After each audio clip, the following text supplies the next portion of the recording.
They say parents should sacrifice for their children, and I did, every single day for 43 years. I skipped vacations, wore the same winter coat for over a decade, and cooked dinner from scratch so I could save a few extra dollars each week. Not for me, no, for my son Daryl. Because one day I thought he'd look back and realize, Mom gave everything. But what I didn't realize was this. When you give everything without asking for anything in return, some people stop seeing you as a person. They see a resource, a bank, a burden. And when you finally say no, they don't just turn their backs. They try to take what's left. That's when I knew this wasn't just another hurtful moment. This was the beginning of my own quiet revenge story, and it started the day my son asked for all my savings, every last penny, for a child I hadn't even met. I'm Lorraine Eastman, 75 this year, widowed. I live alone in a small, quiet house in Savannah, Georgia. I worked in admin at a local university until I retired 10 years ago. It was never glamorous work, but it was steady, and I liked keeping things organized. I was good with people when they weren't asking too much. I've always been careful with money, not stingy, just intentional. I couponed, mended old shirts, drove the same Honda Civic for 18 years. I packed my lunch. I didn't complain. I just kept going because I had a dream, and dreams cost money. That dream? A cabin. Not just an any cabin, but a little wooden house tucked away in the pine woods of Oregon, near Coos Bay. My late husband, Daryl, and I used to talk about it for years, how we'd retire somewhere peaceful, with the smell of forest, the sound of birds, a lake close enough to hear the frogs at night. We even circled listings in magazines just for fun. But then Gerald passed, and the dream became mine alone. I didn't let it die. I kept saving, quietly, methodically. Over the years, I built up just over $100,000.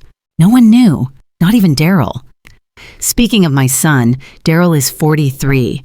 He's complicated. 2 divorces, no stable job history, lots of half-baked dreams. When he was young, he was sweet, sensitive, the kind of boy who'd leave notes in my lunchbox that said, "Love you, Mom." But something shifted after his 20s. Maybe it was the weight of life. Or maybe he just got used to the idea that I'd always be there to fix things. I can't say I never helped him. I did. Paid off his credit cards once, lent him money for a business idea that lasted 6 months, covered rent during one of his breakups. I never kept a tally. But now that I look back, maybe I should have.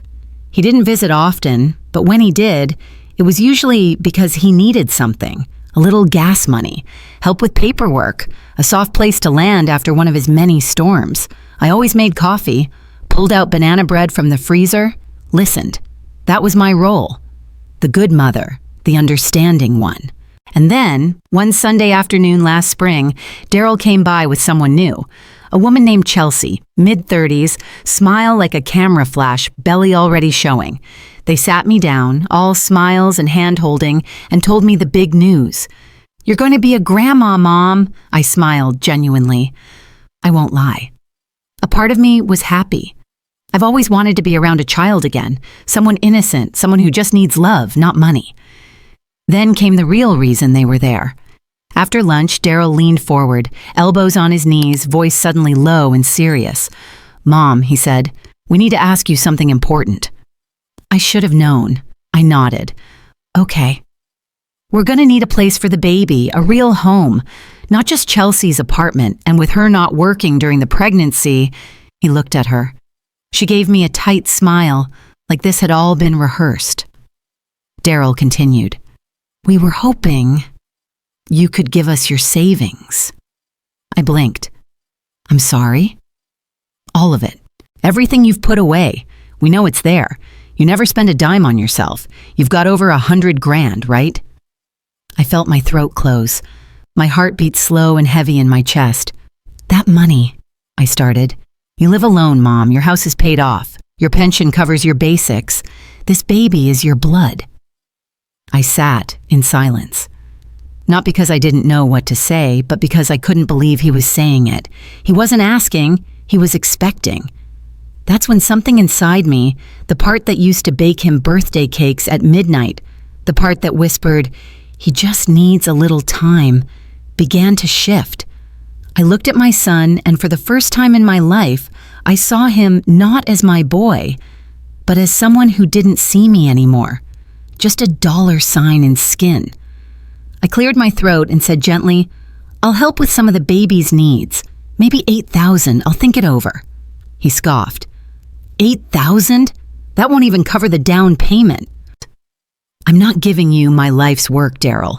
He stood, knocking over his chair. "Fine.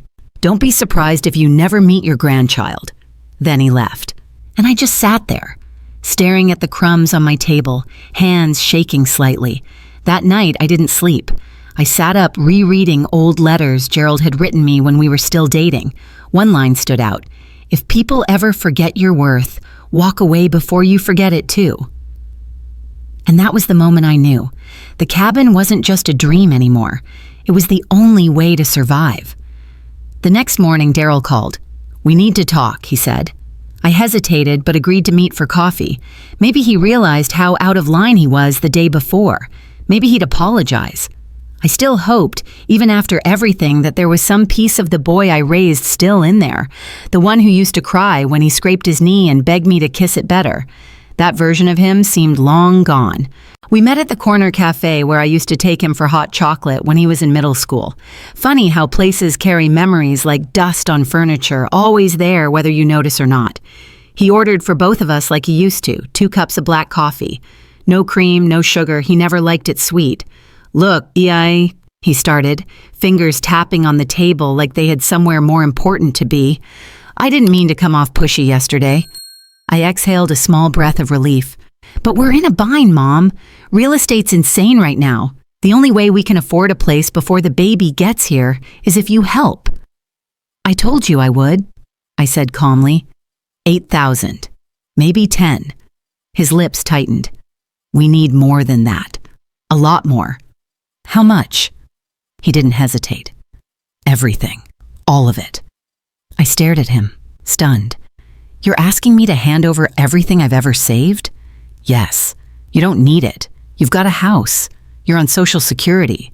You barely spend a dime. And let's be honest, how many good years do you really have left?" Those words didn't just hurt. They sank, heavy and cruel. "That money is for my retirement. For my peace. It's for something your father and I dreamed of together."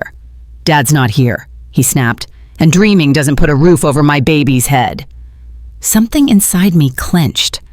I didn't say it out loud, but I wanted to scream, "That baby isn't mine to raise. That baby is yours." But mothers don't get to say that, do they? He leaned back. "Chelsea's scared, you know. She cries every night thinking we'll bring a newborn into a 1-bedroom apartment above a vape shop." I folded my hands. "I'll help with a few basics. Diapers, clothes, a stroller. But Daryl, I won't give you $100,000. His eyes narrowed. "You're really gonna let your grandchild live in poverty just so you can buy a cabin in the woods?" "I'm not letting anyone live in poverty," I said quietly. "You are." That set him off. He stood, voice rising. "You know what? Forget it. Keep your precious money. Just don't expect to be in our lives. Not mine, not the baby's." Heads turned. The waitress looked over nervously. I stayed seated, coffee cooling in my hand. He stormed out. I watched him go. To anyone watching, I probably looked like any old woman left sitting alone. But inside, I felt like I'd just buried something. Not a person. Something even deeper. A belief. A hope. A lifetime of love that had been twisted into obligation. Later that night, I sat on the porch and watched the light drain from the sky. It was quiet, save for the cicadas. I remembered how Gerald used to hold my hand during sunsets. "You notice how the colors never argue," he once said. "They just fade into each other." I hadn't cried yet. But now I did, not because of Daryl, not even because of what he said. I cried for the years I spent thinking my love would be enough to make him whole. That if I gave enough, he'd give something back. But he didn't want love. He wanted access. And once that access dried up, so did the affection. I want to ask you something, and be honest. Have you ever given everything to someone, your time, your energy, your heart, only to realize that the moment you stop giving, they stop caring.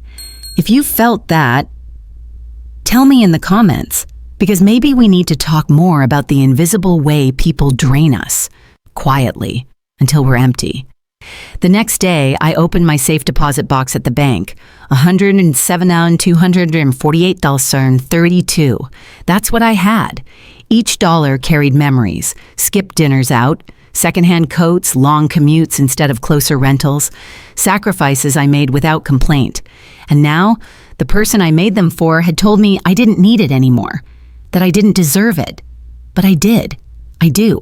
I didn't decide anything that day. Not yet. But something shifted. I spent the afternoon browsing cabins online. Oregon. Pine trees. Solitude. It was still far-fetched, I told myself. Too far. Too late. But that night, I dreamed of cedar walls, of foggy mornings, of lavender swaying by a porch railing.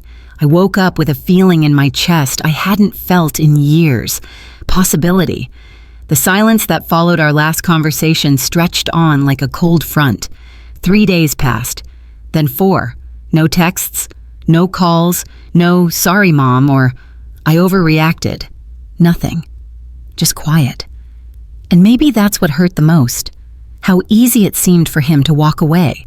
Like I was a phone number he could block, a resource he could cut off once it stopped flowing. That Thursday, I stopped by the local grocery store.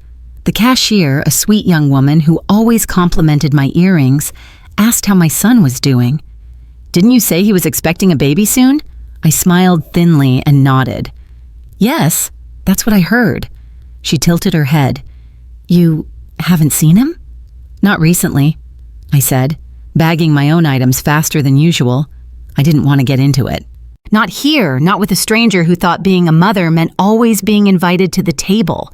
The truth is, I was never invited to that table. Not really. Not the table where real decisions happened. Not the one where my son and his partner planned their life and just assumed I'd fund it. That week, I stayed home more than usual. I didn't feel like talking to neighbors, and I didn't have the energy to explain why. It wasn't depression. Not exactly. It was more like erosion, a slow, steady wearing down of who I thought I was, who I thought I'd been to him. The house was too quiet. I turned on the radio, played records Gerald and I used to listen to on Sunday mornings, but nothing filled the hollow in the air. It wasn't just sadness, it was erasure. Like my role in Daryl's life had been revoked, and no one sent me the memo. I spent hours sitting in my sunroom with my tea, rereading old journals, letters from my husband, birthday cards from my kids. Daryl's handwriting was messier in his early teens. His cards, always funny, with little stick figures and notes like, "You're the best mom in the universe. No refunds." And now, 25 years later, he had essentially declared, "You owe me." There's something particularly cruel about being seen as optional by the people you raised. It makes you question whether all the invisible things you did ever really mattered at all. The packed lunches, the school forms signed, the late-night stomach flu cleanups, the nights you stayed awake worrying about money while your child slept peacefully in the room next door. I remembered a time when Daryl was 9. He'd come home crying because another kid at school called him weird. I sat with him on the couch, rubbing his back while he sniffled into my sweater. "You're not weird," I told him. "You're one of a kind. You're mine." That same little boy had now slammed a coffee shop chair and told me I wasn't needed. And more than that I was in the way. I didn't tell Flora about what had happened. She was my daughter, older than Daryl, more grounded. But she had a family of her own, 2 kids in college and a full-time job. I didn't want to burden her. Besides, some wounds feel too old to explain. I just said, "Daryl came by. We had a disagreement. It'll blow over." But deep down, I knew it wouldn't, because this wasn't a disagreement. It was a redefinition. I wasn't mom anymore. I was an ATM with arthritis. That weekend, I baked banana bread, his favorite. Out of habit, I made 2 loaves, one for me, one for him. I wrapped his loaf in foil, then stopped halfway through writing his name on the tag. I stared at the marker in my hand, then set it down. The bread went into the freezer. It's probably still there. Saturday evening, I took a walk down to the park. The air had cooled, but summer still lingered in the trees. I watched young families chase toddlers across the grass, grandparents laughing on benches, teenagers huddled on picnic tables, faces glowing in the blue light of their phones. I sat on a bench, hands in my lap. Not lonely, not sad, just faded. It hit me then. No one thanks the person who sacrifices silently. We remember the bold, the loud, the showy givers, but not the mothers who shrink their dreams so their children can have bigger ones. Not the ones who disappear into casseroles, clean bathrooms, and paid off debts. We vanish in plain sight. And the minute we say enough, we're labeled selfish. That night, I didn't sleep much. I lay in bed, staring at the ceiling fan, listening to the soft click of its rotation. I thought about Oregon again, the trees, the porch, the silence I once feared but now longed for. I reached for my notebook and wrote, "When they stop seeing you as a person, you have two choices: stay and be used, or leave and be free." The pen shook slightly in my hand, but my heart felt steady. I wasn't angry, not yet, but I was no longer waiting. The night before everything changed, the neighborhood was quiet, the kind of stillness that settles after 9 p.m. on a Wednesday when even the dogs seem to know the day's done. I made myself a cup of chamomile tea and sat by the window. No lights were on across the street. No cars passed. Just me, the hum of the refrigerator, and 100 unspoken thoughts floating around my living room. That's the thing no one tells you about being older. It's not the wrinkles or the pills or the stiff knees that get you. It's the quiet, not peaceful quiet, not the kind that feels like rest. It's the kind that sounds like absence, like something used to be there, and now it isn't. I glanced around the room, family photos on the wall, the couch where Daryl used to nap during college breaks, the little ceramic turtle Flora gave me one Mother's Day. This house had held a lot of love, and lately, a lot of pain. I picked up the letter from Gerald, one I'd tucked into a book years ago. I hadn't planned on reading it that night, but somehow it found its way into my hands. It was dated March 12th, 1995. The ink had faded a little, but his handwriting was still unmistakably his, slightly tilted, full of loops and confidence. "Lorraine, if you're reading this after I'm gone, I want you to promise me something. Live. Don't just hang on because someone needs you. Don't just survive out of habit. If people forget your worth, don't you dare forget it too. Walk away. Even if it hurts, especially if it hurts, your life doesn't end with me. It begins again with you." I stared at those last lines until they blurred. My throat tightened. He knew. Somehow, even then, he knew the kind of weight I would carry. He knew I'd spend years giving and giving until I forgot there was such a thing as taking up space for myself. I folded the letter and placed it back inside the book. And then I walked upstairs, not to sleep, but to prepare. I opened the closet, pulled down the suitcase from the top shelf. It still had the airport tag from my last trip, 5 years ago, to Flora's. I dusted it off. I didn't cry, not yet. In the guest room, I opened the desk drawer and found the envelope I had labeled Cabin. It held every brochure, every printout, every scribbled note about that dream Gerald and I had. The dream I buried under laundry and late-night phone calls and loan transfers. And then I found the notebook, the one I started the week after he died. The pages were filled with lists of things I need to do, things I should give up, things I'll never tell my kids. I flipped to a blank page. I wrote, "I don't need permission to go. I don't need to ask for their understanding. I have given enough." I said it aloud after writing it, quietly, like a prayer. I didn't sleep that night. I sat in the kitchen with a pad of paper and started making a list. Not of groceries or chores, but of what I would take. My clothes, the photo of Gerald and me in front of the lake, my tea kettle, my journals, my silence. Yes, I wrote that down. My silence. because that was mine too, and I was done filling it with apologies. By sunrise, the list was complete. I made toast. I sat at the same table where Daryl had once scribbled in crayons and told me he'd never leave me, and I didn't feel angry, not even bitter, just done. When I finished my tea, I went to my desk and pulled out a clean sheet of paper. I wrote a short note in my neatest handwriting. Daryl, I'm not giving you my savings, not because I don't love you, but because I finally remembered to love myself. If you want a future, build one. If you want to find me, don't. Mom. I sealed the envelope and placed it on the hallway table. Then I packed. It took me less than an hour. A lifetime fits into a suitcase when most of it has been given away. Before I locked the front door, I looked around one last time. The couch, the turtle, the window with the good light at sunset. I whispered, thank you, not to anyone in particular, just to the house, to the years, to the parts of me I was leaving behind, and I walked away. The train rolled into Coos Bay just after noon. I stepped off with a small suitcase, a canvas tote bag, and no plan to ever go back. The sky was overcast, the air smelled like pine and salt water, and I could hear seagulls echoing in the distance. It felt like the first real breath I'd taken in years. A man in a dusty red pickup met me at the station. His name was Rick, mid-60s, beard like an old prospector, kind eyes. He'd emailed back and forth with me the past few weeks. The cabin I'd found wasn't fancy. It had no internet, a wood stove instead of central heat, and the roof needed work, but it had a porch and a view of the forest. I didn't need more than that. Rick helped me load my things into the back and drove the hour into the hills without asking many questions. I liked that about him. No curiosity, no assumptions.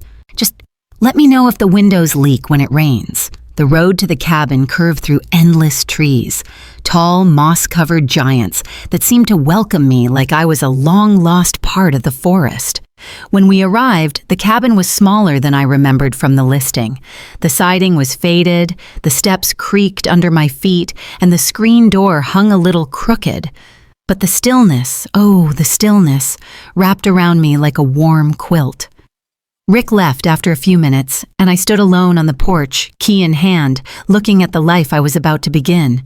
No one knew where I was, not Daryl, not Flora, no neighbors, no pity, no judgment. For the first time in 75 years, I belonged only to myself. Inside, the cabin smelled of cedar and damp earth. There was no TV, no clock, just a wood table, a small kitchen, and one armchair by the window. I unpacked slowly, folding my clothes into the drawers, placing my journal and Gerald's letter on the nightstand. I hung the photo of us above the bed. That night, I made soup, just broth and potatoes. I ate it on the porch while watching the fog settle through the trees. I could hear owls. I could feel nothing pulling at me. No guilt, no obligation, no role to fill. I didn't cry. I didn't need to. I had already shed the life that required tears. The days passed quietly. I learned the rhythm of the cabin. Mornings began with tea and a walk down the dirt road. I kept a small notebook where I wrote only one sentence each day. Not about what I did, but about what I noticed. The sound of pine needles crunching, the way sunlight flickered through fog, the way silence didn't mean loneliness. On the 5th day, I chopped wood for the stove. My back ached. My hands blistered. But I smiled. Pain meant I was alive and living for myself, not serving, not sacrificing, just being. Sometimes I thought about Daryl. I wondered if he was angry, if he had gone looking for me, but I didn't check my phone. I kept it powered off and tucked in a drawer. If he wanted answers, he could sit with his questions like I had sat with mine all those years. The truth was, I had forgiven him. But forgiveness didn't mean return. It meant release.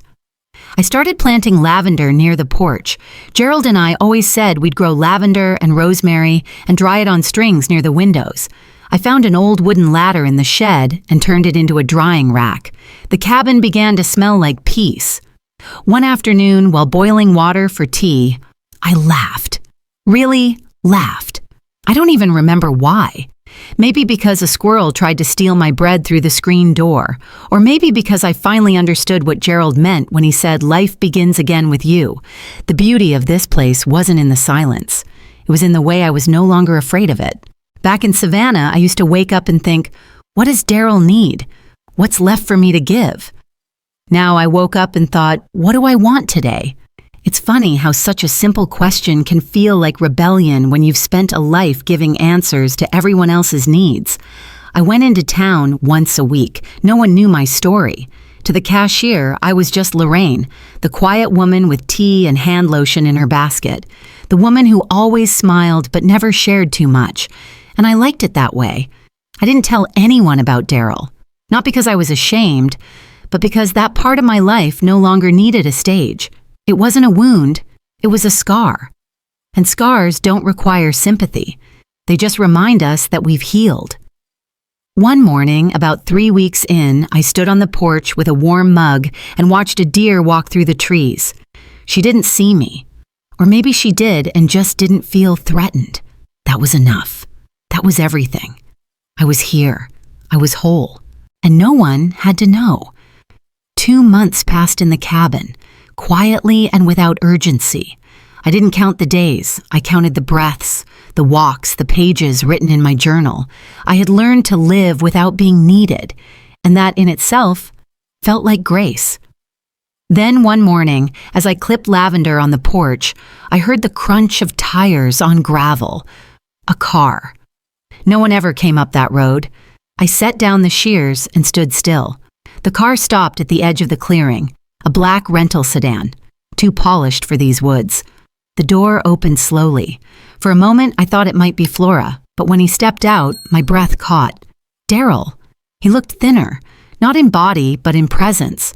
His eyes didn't carry that same entitled weight. His shoulders were less square, like life had asked more questions than he was ready to answer. I didn't move, just waited. He walked toward me slowly, like someone approaching a gravestone they're not sure they have a right to visit. "Hi, Mom." I said nothing. He looked around at the trees, the porch, the quiet life I had chosen. "This place, it's beautiful." I nodded. "I didn't know where you'd gone," he said. "I found the letter. I left it where I knew you'd find it." He looked down. "I thought you were bluffing, that you'd come back." I waited. Then he took a shaky breath. "Chelsea left, took the baby to her mother's, said I needed to grow up, said she didn't want to raise a child with a man who didn't know how to respect the people who raised him." That hurt to hear, but I didn't flinch. He cleared his throat. "I wanted to say I'm sorry, not because I want something, not because I expect you to forgive me, just because I finally see it now." "What do you see?" He looked me in the eye. "Everything you gave, everything you swallowed, all the things I never said thank you for. I didn't just take your money, I took you for granted." I nodded again, not in anger, but in finality. He reached into his pocket and pulled out a folded piece of paper. "I brought something. It's nothing big, just a photo." He handed it to me. It was a picture of the baby, small, wrapped in a yellow blanket, eyes wide open. "She looks like you?" he whispered. I smiled just slightly. "Her name? Evelyn." My heart stung, but not in a painful way. Gerald once said if we ever had a granddaughter, Evelyn would be a lovely name. I handed the photo back. "You can keep it." He nodded. "I should go." "Yes." He started to turn, then stopped. "I don't expect to be forgiven, but I want you to know, I remember now." And just like that, he left. The engine faded. The road grew quiet again, but something in the air had shifted. That evening, I lit a candle on the porch and made tea. I thought about Gerald, about the long arc of motherhood, about how sometimes the deepest respect comes not in applause, but in silence. When someone realizes what they lost after it's already gone, that kind of recognition doesn't need witnesses. It doesn't need revenge. It's just truth. And if you're still watching this, I want to ask, Have you ever walked away, not to punish someone, but to finally remember yourself? If that's you, tell me. Tell us. You're not alone. And maybe your silence was the loudest thing they ever heard. I didn't call Flora. I didn't tell anyone that Daryl came. That was between him and me, and the trees who heard it. The next morning, I added one final line to my journal. He came, he saw, but I stayed. Then I closed the book, poured more tea, and began my next page. Not as someone's mother, not as someone's disappointment, but as Lorraine. The leaves had just started turning gold when the second letter came. It wasn't from Daryl, not directly. The return address was unfamiliar, a law office in Savannah.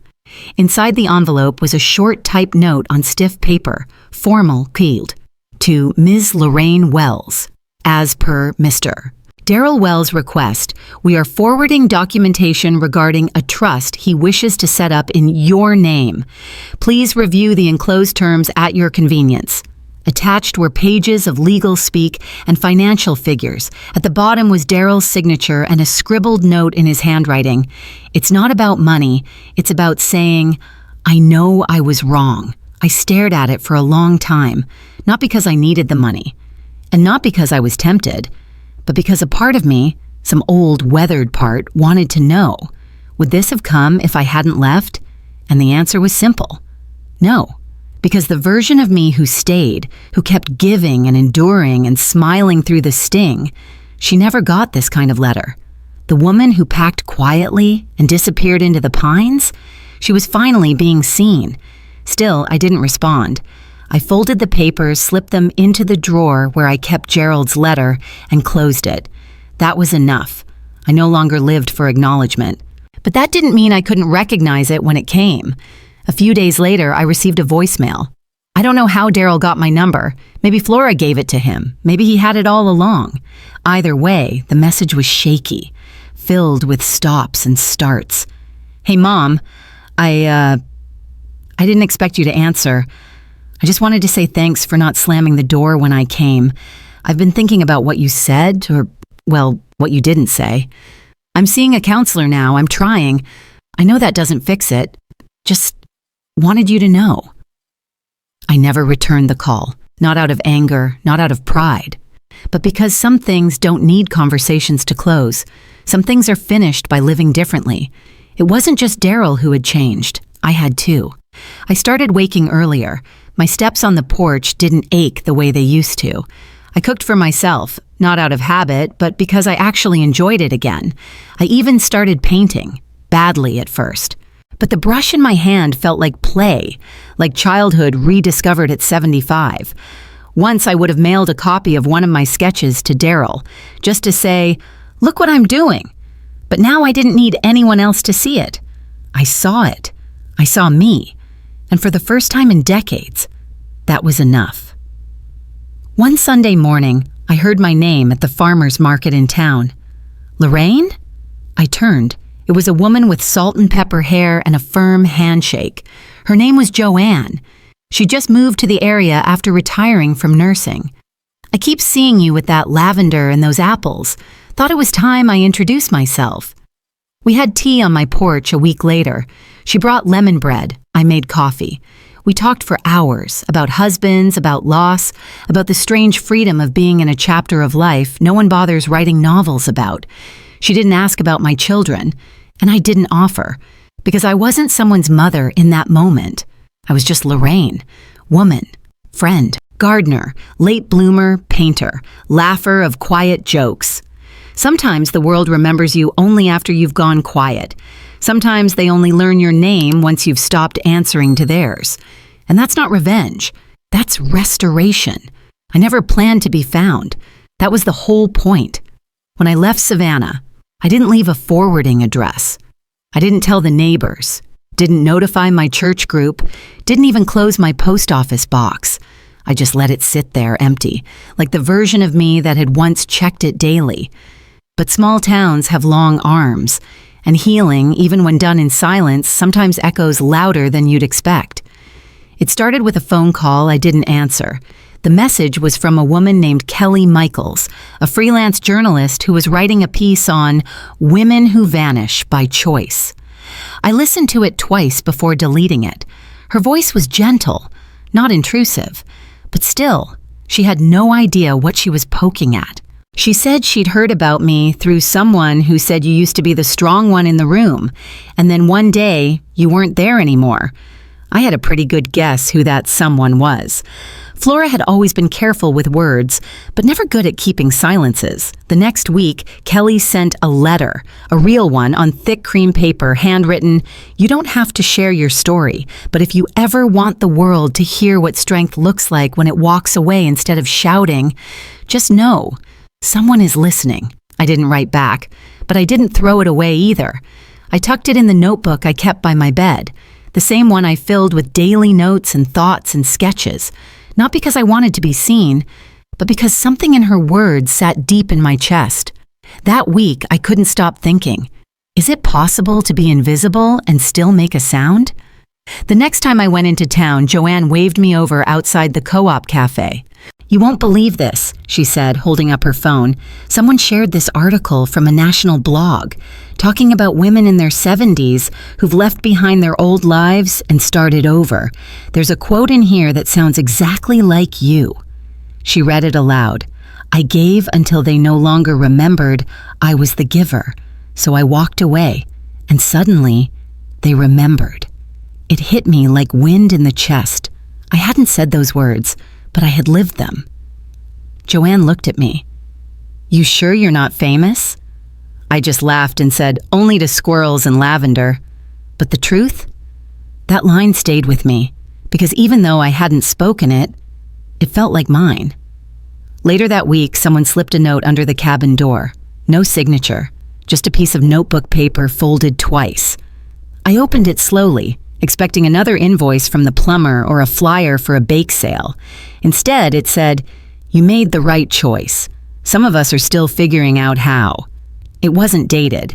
It wasn't addressed, but it wasn't random either. That's when it occurred to me. My story, or at least pieces of it, had made its way into the world, without my permission, without my performance. And still, it landed. And maybe that was the real surprise.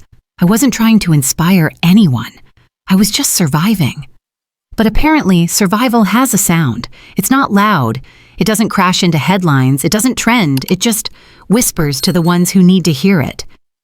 A week later, Joanne asked if I wanted to come to a community dinner at the town library. "It's just soup and pie," she said, "and people who like good stories." I said yes, not because I needed to be celebrated, but because sometimes the best thing you can do is sit in a room full of women who know what it's like to be needed, drained, forgotten, and still here. At the dinner, no one asked me what I did for a living. No one asked where my children were. We talked about compost, about pie crusts that fall apart, about shoulder pain and favorite pens. And for a moment, I thought, this is what recognition feels like. Not applause, not headlines, but being in a room and not needing to explain why you left. Because they all left something too. Before I went home, someone handed me a tiny card with a pressed daisy and 5 words handwritten in black ink. "You remind me to matter." I cried that night, quietly, not because I was sad, but because for the first time in decades, I didn't feel invisible. I felt seen. Not by my son, not by the family that once forgot me, but by women like me. Women who vanished softly and were remembered louder than they ever asked to be. One evening in a Savannah apartment far from the pines and lavender, Daryl sat in silence. His apartment, once filled with the sounds of a cooing baby and Chelsea's playlists, now echoed back only the clink of his spoon in a bowl of instant ramen. The baby was gone, living with Chelsea's mother in Michigan. Chelsea, too. All that remained were custody hearing dates and a bottle of Tums on the kitchen counter. He scrolled through his phone, mindlessly, then with more purpose. He stopped at a photo from 2 years ago, his mother's birthday dinner, a long wooden table, cake in the middle. Her face lit with quiet hope. He remembered posting that photo with the caption, "Nothing like Mom's birthday to bring the family together." But what he didn't post was the way she washed all the dishes alone afterward, the way Chelsea laughed when his mom said she was too tired to stay long, the way he handed her a $50 gift card like it was generous. He closed the photo. Shame doesn't always arrive like a slap.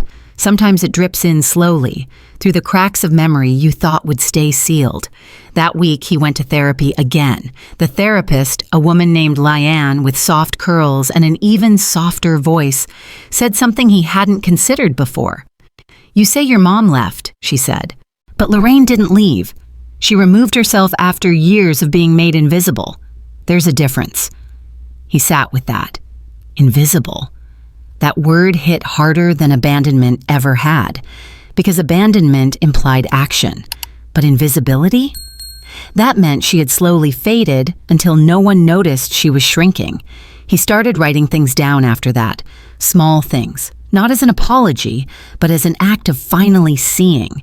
He wrote, "She always made extra toast for me, even when she didn't eat. She remembered the names of all my classmates. She used to rub my back until I fell asleep, even when she worked double shifts. She stopped buying new clothes for herself after Dad passed. She never forgot to say, 'Drive safe,' even when I barely replied." That list grew every day. One evening, he pulled out the envelope she had left him. He hadn't opened it in weeks. Inside was the note again. "I'm not giving you my savings, not because I don't love you, but because I finally remembered to love myself." He held it tighter than he meant to. Then, for the first time, he Googled, "How do you honor a mother you forgot to thank?" He didn't find a clean answer, but he did find a grief forum. He read posts, stories of estranged mothers, overlooked grandmothers, women who gave until their names were worn down to just mom. He posted anonymously, "She didn't yell, she just disappeared. And now, everything in my life echoes differently." One reply read, "That's the loudest kind of goodbye. Don't wait for her to come back. Change where you are." It shook him. He started calling his sister Flora. At first, short, awkward calls, then longer ones. They talked about Mom, about how they both assumed she'd always be there, about how neither of them could picture her now. Not really. "She's not on social media," Flora said. "She's not anywhere." "She's somewhere," Daryl said. A few weeks later, Flora texted him a photo. It was blurry, clearly taken without permission. A woman standing on a cabin porch, hanging bundles of lavender in the sun. Her hair silver, pulled back in a bun, posture a little softer, but unmistakably their mother. The message read, "A friend of a friend passed through Oregon, said she recognized her from somewhere." Daryl stared at the image for a long time. He didn't try to call, didn't write another letter. He just whispered, "Thank you for still being in the world." Because that was enough. And if you're still watching this far, I want to ask something gentle, but honest. Have you ever realized too late what someone meant? Not because they told you, but because they stopped needing you to know? If you've been on either side of that silence, share it. Quiet stories are still stories, and someone might be listening who's still writing theirs. Daryl didn't post about his mother anymore. He didn't turn her into a lesson or a memory for likes, but he planted rosemary on his windowsill. He signed up for Meals on Wheels volunteer work, and on the wall above his desk, he framed a single line from her letter. "If you want a future, build one." And so, for the first time in years, he started building something he didn't expect. A self she might one day be proud of, even if she never saw it. It was the kind of morning that made you forget clocks existed. The sky above the trees looked like brushed silver, and the air was still, like even the birds were listening for something. Lorraine stood on her porch barefoot, cradling a warm mug, and thought, "I didn't lose them. I let them go." For the first time in a long while, she realized she didn't wake up with the weight of memory pressing on her chest. No more playing back old conversations, no more imagining what she should have said, no guilt, no ache, just space and silence and freedom that didn't come with a price tag. Weeks had passed since Flora's text with the blurry photo, since Daryl's quiet forum post, since the article that whispered her story without ever saying her name. Lorraine hadn't responded to any of it, and yet oddly, she didn't feel disconnected. It was as if her absence had finally become louder than her presence ever was. Not in a way that punished anyone, but in a way that rewrote the rules. She no longer checked her phone daily. She didn't wait for mail that might carry apologies or explanations. She just lived. Some days she painted. Still badly, still joyfully. Other days she made soup and watched steam curl above the pot like a silent offering to no one in particular. She had stopped asking herself whether they'd come looking again, because that was no longer the question. The question now was simpler, more beautiful. What do I want to do today, just for me? That Tuesday, she walked into the post office in town for the first time in months. Joanne had asked her to help stamp envelopes for a local reading event, and Lorraine thought it'd be nice to say yes. Behind the counter was a new young woman, maybe 23, all bright eyes and chipped nail polish. "Name?" she asked, smiling. "Lorraine Wells." The girl typed, paused, then looked up. "Oh," she said. "There's a package for you. Been here a few weeks." Lorraine blinked. "For me?" "It's handwritten. Just your name and this address." She reached under the counter and pulled out a small brown parcel tied with string. No return address. Lorraine nodded thanks and carried it out into the cool sunlight. She opened it on a bench by the co-op. Inside was a small wooden box carved by hand. When she lifted the lid, a single sprig of dried rosemary lay across a folded piece of paper. She opened it slowly. "You were right. I didn't need your money. I needed your strength. I'm sorry it took me this long to know the difference, but I see it now. Daryl." Lorraine held the paper for a long time, not reading it again, just feeling it. She didn't cry. She didn't smile either. She just sat with it, like someone who had planted something long ago and suddenly felt the ground shift. Not with fireworks, but with roots. That evening, she cooked a full meal. Not for a guest. Not for nostalgia. Just because she wanted real food on a real plate in her own company. Lemon chicken, roasted vegetables, a slice of pie. She poured herself a glass of white wine, not to forget anything, but to mark the moment. When she sat at the table, she whispered, "Here's to not being missed, but remembered anyway." That was the difference, and that was enough. To those of you still watching this, I want to ask, has anyone ever come back to you after you stop waiting? Not to beg, not to fix it, but just to finally say, "I see it now." If so, tell me. And if not, that's okay too. Because sometimes freedom doesn't mean being found. It means you no longer need to be. That night, Lorraine placed the wooden box on her windowsill, next to her dried lavender bundles and paintbrushes. She didn't call Daryl. She didn't write back. She didn't tell Joanne about the box. Because healing, she had learned, doesn't always need a witness. Sometimes it just needs space, and sometimes the most powerful freedom you can give yourself is the freedom to not need to respond. The seasons had changed without asking permission. One morning, Lorraine woke up and realized the trees had turned orange while she wasn't looking. Her boots had a layer of dust on them from the trail. The lavender bush she planted in early spring had gone woody. Everything felt like it had settled into something soft. So had she. She wasn't angry anymore. Not with Daryl, not with Chelsea, not even with herself. The sharpness had worn off like a sea stone rolled long enough through waves to lose its edges. What remained was a woman who had stopped waiting for "I'm sorry" to feel like she mattered. Because by now, she knew the truth. Some people's silence says more than their apology ever could. She got a letter in the mail that week. Not from Daryl this time. From Flora. It was short, handwritten in blue ink with her looping, uneven script. "I know we didn't always understand what you carried, but I do now. I really do.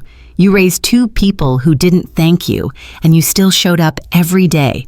That's more strength than I've ever had. Love you, Flora." Lorraine read it once, then tucked it into the back of her recipe book. Not because it changed anything, but because it meant something. She didn't call Flora either. Not because she was holding a grudge, but because she didn't need to say anything back to feel complete anymore. There was a time, not too long ago, when Lorraine would have waited all year to hear those words, to hear one of them say, "I see you." She would have played the scene in her head, imagined how it would go. Maybe Daryl would tear up, maybe Flora would hug her like she used to, maybe there would be a dinner, a reunion. But that version of herself was gone now, replaced by a woman who understood that gratitude given too late is not owed acceptance. Some things, like peace, don't need to be shared. They just need to be lived. One afternoon, Joanne brought over some home-canned peaches and a flyer. Community dinner next Friday. They're asking local women to speak. Not big speeches, just stories from the heart. Lorraine smiled. "You think I have one of those?" Joanne laughed. "You have 12, probably more." Lorraine agreed to go, but she didn't prepare a speech. She brought a small basket of rosemary and sat in the back.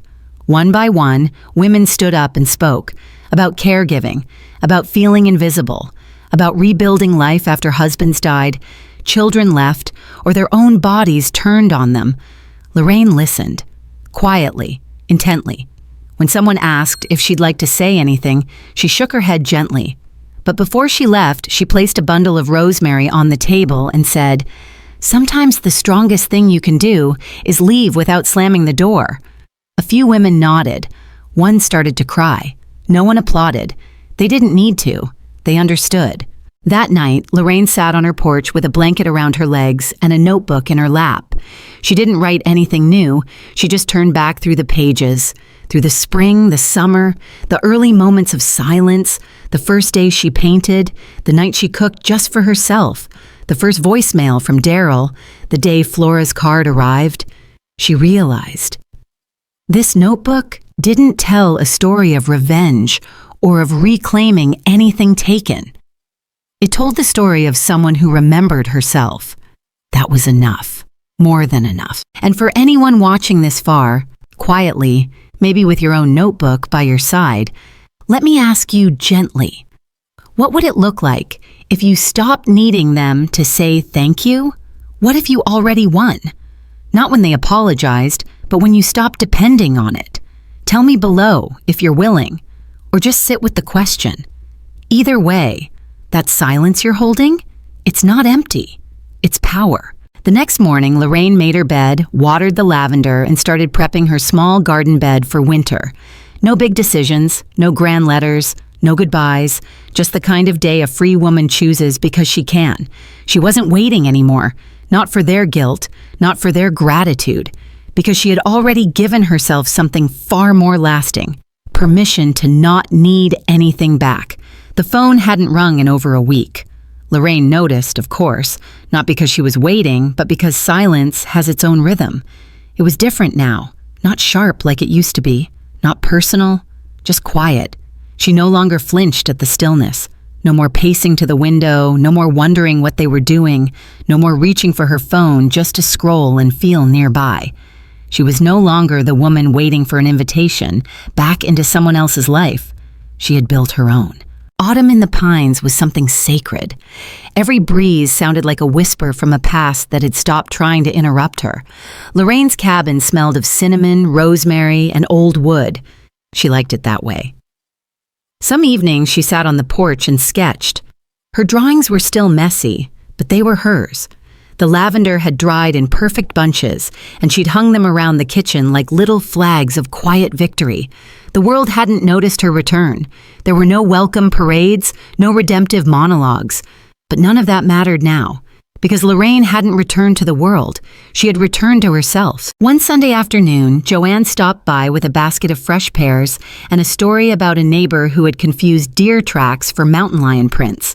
Lorraine laughed hard, the kind of laugh that came from the belly, the kind she used to save for other people. "Have you talked to your son?" Joanne asked gently, not probing, just curious. Lorraine shook her head, still smiling. "Not since the wooden box." Joanne paused. "Do you ever miss it? The noise? The family chaos?" Lorraine looked toward the trees. "Sometimes, but then I remember I never really had the noise. I just had the cleanup, Later that night, Lorraine pulled out an old recipe card. Her mother's handwriting was faded, but the ink still held the curves of memory. She baked apple bread just like they used to. Except now she added walnuts because she liked the crunch. She sliced a piece, buttered it, and placed it on a plate like it mattered, because it did. She was no longer cooking for people who took her for granted. She was feeding someone she finally respected, herself. There was no final confrontation. No door slammed shut. No child returned to fall at her feet. Just a letter that never arrived, a voicemail that stayed unanswered, and a woman who had learned that closure isn't something others give you. It's something you grow inside. She didn't need to be remembered by those who forgot her.